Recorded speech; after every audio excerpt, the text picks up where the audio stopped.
اقبال کو پھول اس لیے بھی پسند ہیں کہ پھول زیر زمین ہوتے ہیں، غیب میں ہوتے ہیں، اور پھر وہ زمین کی مٹی کو پھاڑتے ہوئے ظاہر کی دنیا میں آتے ہیں اور کھلتے ہیں، اور جب وہ کھلتے ہیں تو وہ جو کشمکش اور زمین سے جنگ کی ہوتی ہے اس کا داغ اپنے اوپر پھول اپنے اوپر آنے نہیں دیتا، یعنی پھول جب کھلتا ہے تو اس کے اوپر مٹی کا کوئی رنگ نہیں ہوتا۔ جون تو کہتے ہیں نا، وہ لڑکی فاقہ کش ہوتی تو بدصورت نظر آتی۔ یہ لڑکی فاقہ کش ہوتی تو بدصورت نظر آتی۔ یعنی جو فاقے کاٹتے ہیں ان کے چہروں پر جھریاں آئی جاتی ہیں، لیکن پھول وہ جو جنگ و محنت کرتا ہے اس کا کوئی داغ اپنے کھلنے کے بعد اپنے اوپر آنے نہیں دیتا۔ شاید اقبال کو پھول کی یہ محنت پسند ہے، وہ محنت جس میں حسن کمپرومائز نہیں ہوتا۔ خیر، اقبال کو لالہ صحرا بھی بہت پسند ہے، صحرا میں کھلنے والا پھول جو پورے صحرا کو سوچنے پر مائل کرتا ہے کہ جہاں کچھ نہیں ہوگا یہ کیسے ہوگا اور اس پر رنگ کیسے آیا، صحرا میں کوئی رنگ ہی نہیں۔ لیکن اقبال مرجھائے ہوئے پھول کی طرف بھی اتنی توجہ دیں گے؟ بانگ درا میں جب ہم ان کی یہ نظم دیکھتے ہیں تو ہم حیران رہ جاتے ہیں کہ اقبال نے مرجھائے ہوئے پھول کو دیکھا اور کہا یہ مرجھایا ہوا پھول جیسے کسی بزرگ کی طرح کا ہے جس نے بھرپور زندگی کاٹ لی ہو، ٹہنی تو پیچھے مکمل موجود ہو لیکن اوپر سے کیونکہ مرجھا گیا ہے، سکیلیٹن تو اندر موجود ہے لیکن انسان بوڑھا ہو گیا ہے۔ اس میں اقبال نے یہ بات کیسے کی، بانگ درا میں جا کے دیکھتے ہیں۔ گلے پز مردہ، کس زباں سے اے گلے پز مردہ تجھ کو گل کہوں، کس طرح تجھ کو تمنائے دل بلبل کہوں۔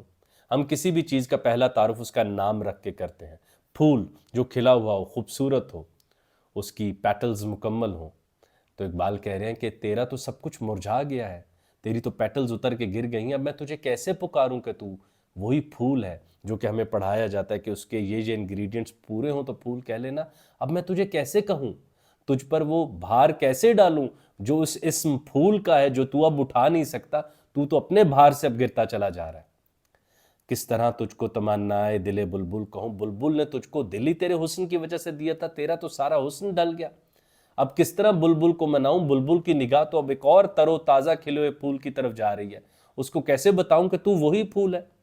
یہاں پر احمد جاوید صاحب کا وہ قول یاد آتا ہے کہ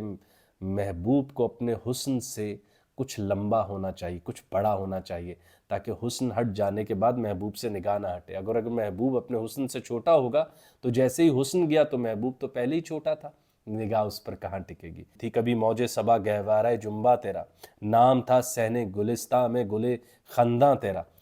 ایک زمانہ تھا کہ صبح کی ہوا تجھے جھولا دیا کرتی تھی، جیسے گھر میں سب سے معزز بچے کو بڑے وہ جس کو سنبھال کے رکھو، یا بادشاہوں کے جھولے نہیں ہوتے تھے کہ ان کو پروٹوکول دیا جائے، بڑی بڑی طاقتیں آ کے ان کو محظوظ کرتی ہیں، اس طرح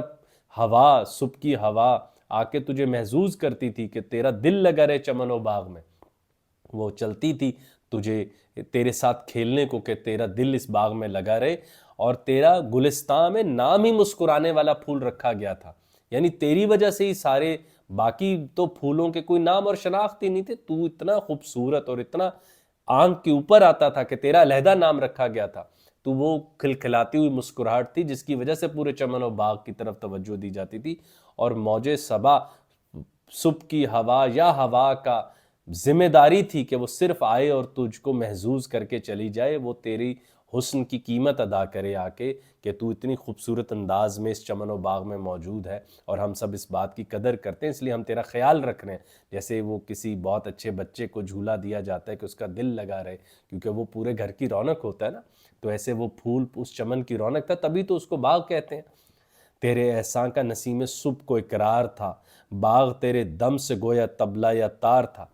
اور یہ جو ہوا کے اندر خوشبو نہیں تھی، یہ تو نے تحفہ کی، لیکن ہوا کو اس بات کا احساس ہے، نسیم صبح اقرار کرتی اس بات کا کہ تو نے اس کو ایک قرض دیا ہے خوشبو کا جس کو وہ لے لے کے پھرتی ہے، ورنہ تو ہوا تھی، آندھی تھی، چیزیں اڑتی تھی، بال ہلتے تھے،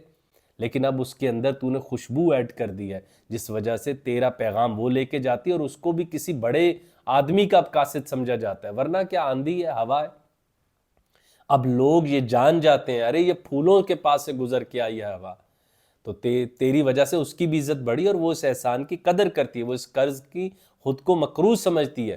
کہ اس ہوا کی موومنٹ میں جو ایسنس آف سینٹ نہیں تھا، تو نے وہ اس کو قرض دیا خوشبو کا، جس کی وجہ سے اس کی حرکت اب خوشبو کے ساتھ اب ہوتی ہے، وہ فقط رینگنے کی حرکت نہیں ہے مگر وہ خوشبو کی حرکت ہے۔ باغ تیرے دم سے گویا طبلہ یا تار تھا، اور باغ میں تو کئی ایسی اور مخلوقات ہیں جن کے پاس کوئی خوشبو نہیں، تو طبلہ یا تار، عطر بیچنے والے کا وہ ڈبہ جس کے اندر اس نے وہ پرفیومز رکھے ہوتے ہیں، سینٹس رکھے ہوتے ہیں، اسے کھولو تو خوشبو آتی ہے، وہ تو ہی وہ وجہ ہے جس وجہ سے ہم اس باغ کو طبلہ یا تار کہہ سکتے ہیں، ورنہ یہ پینٹنگ ہے۔ اس باغ کو پینٹنگ کی بجائے ایک عطر کی دکان بنانے میں، عطر کی ایک خوبصورت ڈبہ بنانے میں سب سے بڑی ذمہ داری تم ادا کر رہے ہو، کیونکہ تمہارے پاس دکھنے میں تو بہت خوبصورت حسن ہے کہ جو آنکھوں کو محظوظ کر رہا ہے، لیکن ناک کو متوجہ کرنے کا جو قوت ہے وہ صرف تیرے پاس ہے۔ دوسرا بند میں پھر اقبال کہتے ہیں، تجھ پہ برساتا ہے شبنم دیدہ گریاں میرا، ہے نہاں تیری اداسی میں دل ویراں میرا۔ تو یہاں پر اقبال فرما رہے ہیں کہ یہ جو، اب ہم اس کو ذرا ذوقی انداز میں سمجھیں گے، یہ جو تیرے اوپر اب مرجھائے ہوئے پھول بھی تو شبنم سے تھوڑے بہت گیلے ہوتے ہیں، میرے ہی آنسو ہیں جو تیری حالت دیکھ کر میں رو رہا ہوں۔ پہلے تیرا کھلنا میری آنکھ کو محظوظ کرتا تھا، میرے دل کو ایسے ایک نئی قوت دیتا تھا، اب تیرا مرجھایا ہوا میری آنکھوں سے صرف آنسو نکال سک رہا ہے، اور یہ جو تیرے اوپر ویرانی ہے یہ سمجھ لے میرے ہی دل کا حال ہے، یہ میری اداسی کی اصل ترجمان و عکاس ہے۔ میرا دل تو اندر ہے جس کی اداسی کوئی دیکھ نہیں سکتا، کیونکہ میں بھی تیری طرح مرجھانے کی طرف سفر شروع کر چکا ہوں۔ میں بھی بڑا نوجوان تھا، بڑا خوبصورت تھا، مجھ سے بھی میں بھی لوگوں سے جا کے ملتا تھا، اب جیسے جیسے بوڑھا ہو رہا ہوں لوگ مجھے کمرے میں آ کے ملتے ہیں، اب میں باہر نہیں جا سکتا، میرے بھی اب پیر مقید ہو گئے ایک درخت یا پھول کی طرح۔ تو یہ میرے اندر جو پریشانی اور ایک اداسی ہے، یہ تیری ویرانی اس کو بہتر بتا رہی ہے کہ خرم کے دل یا اقبال کے دل یا کسی آدمی کے دل پر کیا گزری ہے۔ مرجھایا ہوا پھول وہ خود کر کے دکھا رہا ہے کہ ہر آدم کس تکلیف سے گزر رہا ہے، کہ نوجوانی جا رہی ہے، چہرے پہ جھریاں آ رہی ہیں، سب پرانا ہو رہا ہے۔ میری بربادی کی ہے چھوٹی سی ایک تصویر تو، خواب میری زندگی تھی جس کی ہے تعبیر تو۔ تو میری زندگی جس طرح آہستہ آہستہ پرانے پن، ضعیفی کی طرف، بزرگی کی طرف جا رہی ہے، اس کی عکاس تم ہو، جو زمین کو پھاڑ کے کیسے پوری دنیا کو چیلنج کر کے ایک آدمی آتا ہے۔ وہ جو اقبال جاوید نامہ میں فرماتے ہیں کہ پیٹ ہارتا ہے تو آدمی پہلا اس کا جنم ہوتا ہے، پھر دنیا ہارتی ہے تو اس کا دوسرا جنم ہوتا ہے۔ کس طرح دنیا کی ایک ہارتی ہے اور ایک آدمی آ کے اپنی اپنی خودی دکھاتا ہے، لیکن آج وہ آدمی اتنا کمزور ہو گیا کہ اب اس سے تو 10 قدم نہیں چلے جا رہے۔ تو وہ کہہ رہے ہیں کہ میری زندگی کی چھوٹی سی تصویر تم بن گئے ہو، خواب میری زندگی تھی جس کی ہے تعبیر تو۔ میری زندگی تو ایک خواب تھی، لیکن تو نے اصل کر کے دکھایا کہ ہم انسان کیونکہ ذرا لمبے سپین میں زندہ رہتے ہیں تو 60 سالوں میں حرکت اتنی پتہ نہیں چلتی، لیکن تو ایک دو دنوں میں ہی پیدا ہوتا ہے، زمین کو پھاڑتا ہوا خوبصورت ہوتا ہے، خوشبو بکھیرتا ہے، سب کو اپنی طرف متوجہ کرتا ہے اور یکدم مرجھا جاتا ہے۔ تو پوری انسانیت کی زندگی کا ایک سنپٹ ویو تم سے دیکھا جا سکتا ہے پھول۔ کاش یہ لوگ توجہ کریں کہ خواب میری زندگی تھی جس کی ہے تعبیر تو، ہماری زندگی تو بھی خواب کی طرح ہے جس کی اصل تعبیر تو تیرے اوپر گزرتی ہے۔ تو اب بتاتا ہے کہ انسان کی زندگی بھی اتنی ہی فانی ہے۔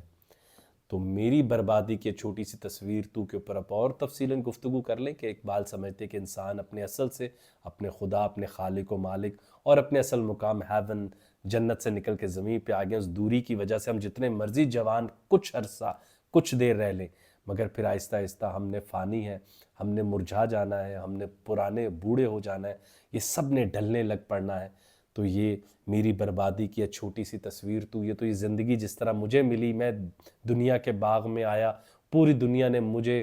ایک پروٹوکول دیا، but then I started feeding. آخری مصرع اقبال نے فارسی میں لکھا ہے جو تمام فارسی شعراء کی روایت میں ملتا ہے، خصوصاً رومی صوفیاء کی کئیوں کی روایت میں ہمیں ملتا ہے کہ انسان کی مثال ایک بانسری کی ہے جو اپنے درخت، اپنے جنگل سے دور لائی گئی ہے۔ اس میں جب بھی اب پھونک مارو تو اداسی یا یاسیت یا غم کے گانے نکلتے ہیں، غم کی باتیں نکلتی ہیں، غم کی موسیقی باہر آتی ہے۔ جیسے یہ اپنے جنگل کو پکار رہی ہو، تمہارے کانوں کو محظوظ نہیں کر رہی، یہ تمہارے کانوں کے لیے نہیں بج رہی، یہ تو اپنے اصل کو آواز دے رہی کہ اے میرے جنگل، اے میرے درخت، تو مجھ سے کہاں دور چلا گیا، میں تو اب بھی وہی لکڑی ہوں۔ لیکن جب اس لکڑی کو واپس جنگل میں لے جایا جائے جو بانسری بن چکی ہے، تو جا کے اس کی حالت جب دیکھی جائے تو اس پہ سوراخ کر کے، اس میں وہ سیٹی ایڈ کر کے اس کو ایک علیحدہ شناخت دے دی گئی ہے۔ اس علیحدہ شناخت کی وجہ سے اب بانسری جو مرضی کر لے اب خود کو درخت نہیں کہہ سکتی، آدم اب جو مرضی کہہ لے وہ اب زمین پہ دور آ چکا ہے، اب وہ بندہ بن چکا ہے، وہ آدم بن چکا ہے، گو کہ اس میں روح خداوند کی ہے، گو کہ اس میں وہ اجازت ہے اللہ کی، اس کی روح کی، لیکن اب وہ ایک علیحدہ ٹوٹ چکا ہے، ایک علیحدہ ذات بن چکا ہے، اب وہ ضم نہیں ہو سکتا، اب ضم نہیں ہو سکتا تو اس کی زندگی میں ہمیشہ فراق ہے، اور اس فراق کی وجہ سے وہ ہمیشہ تڑپے گا، اور اس کی زندگی کو ایک خوبصورت چیز اس فراق سے ملے گی، اور وہ ہے حرکت۔ یا وہ فاصلہ کم کرنے کے لیے محنت کرے گا، یا دعا کرے گا، یا نماز پڑھے گا، حرکت ہے نا، یا آنسو حرکت بن کے آئے گا، ورنہ آنسو کہاں ہے آنکھوں سے باہر۔ تو اقبال یہاں پہ کہتے ہیں کہ ہمچو نے از نیستن خود حکایت می کنم، بشنوئے گل از جدائی ہا شکایت می کنم،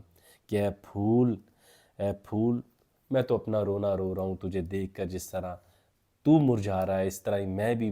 فراق میں آ کے اپنے محبوب کے وصل کے لیے آہستہ آہستہ مرجھا رہا ہوں، اور جو بھی اپنے اصل سے دور آ رہا ہے وہ آہستہ آہستہ مرجھا جاتا ہے۔ تو انسانی جسم ایک پھول کی مانند ہے، جس کی آخر میں ٹہنی تو بچ جاتی ہے، جسم تو بچ جاتا ہے، لیکن وہ سارا ایسنس جا چکا ہوتا ہے۔ اور اقبال نے مولانا جلال الدین رومی کی مثنوی کے آغاز کی طرح اس میں ایک مصرع، ایک آخر میں شعر ایڈ کیا فارسی میں کہ اے پھول کہاں تیری بات، میں تو اپنا رونا رو رہا ہوں، کہ میں بھی تو ایک بانسری کی طرح ہوں، انسانی جسم کو دیکھو، اس کے اوپر منہ کو دیکھو، جب منہ کھلتا ہے تو وہ میری نوائے شوق سے شور حریم ذات میں، جب دیکھو میں اس کو پکارتا ہوں، جب بولتا ہوں تو وہ اوپر کو جاتا ہے، کہ میں اب اپنا اصل جنگل ڈھونڈ رہا ہوں، میں اپنا اصل ڈھونڈ رہا ہوں جس کا میں ترجمان تھا، لیکن اس سارے سفر میں میں ڈھونڈتے ہوئے یہ بھی تو یاد رکھا جائے کہ میں فانی ہوں، میں ڈھل رہا ہوں، میری چیخ اب کم ہوتی جا رہی ہے۔ نوجوانی میں بہت بول لیتا تھا، عمرہ حج کر آتا تھا، آج سب مشکل ہو رہا ہے، اور جنگل مجھے میرا اصل اب بھی نہیں مل رہا۔ اے پھول تو اور میں بالکل ایک ہی طرح کے سفر سے گزر رہے ہیں۔ تو یہاں پر اقبال نے بڑے خوبصورت انداز میں ایک پھول سے کو سامنے رکھتے ہوئے پہلے انسانی زندگی کو رکھ کے بتایا ہے کہ میں بھی فانی، تو بھی فانی، تو بھی حسین و جمیل تھا کبھی، میں بھی حسین و جمیل تھا کبھی، کبھی ہوائیں چلتی تھی تجھے محظوظ کرنے کے لیے، کبھی بلبل تجھے دل دینے آتی تھی، کبھی تیری وجہ سے باغ کو طبلہ یا تار کہنا پڑ جاتا تھا، ایسے ہی میں تھا، میرے ارد گرد لوگ آتے تھے، میرے گھر اور تختیاں تھی میرے نام کی، مگر اب وہ تختی اتر کے میرے کتبے کی طرف جا رہی ہے، اور افسوس ہی ہے کہ میں اپنے اصل سے دور ہوں۔ اقبال کو فراق اس لیے اتنا پسند ہے، جدائی اس لیے پسند ہے، اس میں حرکت ہوتی ہے۔ اقبال برزخ میں بھی بے چین ہے، اقبال جنت میں بھی بے چین ہے کہ وہاں پہ کسی ابراہیم علیہ السلام کو وہ آگ میں کودنے کا موقع نہیں ملے گا، کسی محبوب کو اپنے عاشق کے لیے مرنا نہیں پڑے گا، سب ہمیشہ زندہ رہیں گے، ہر چیز یکدم مل جائے گی، تو پھر تو سب تمام حرکت ختم ہو جائے گی۔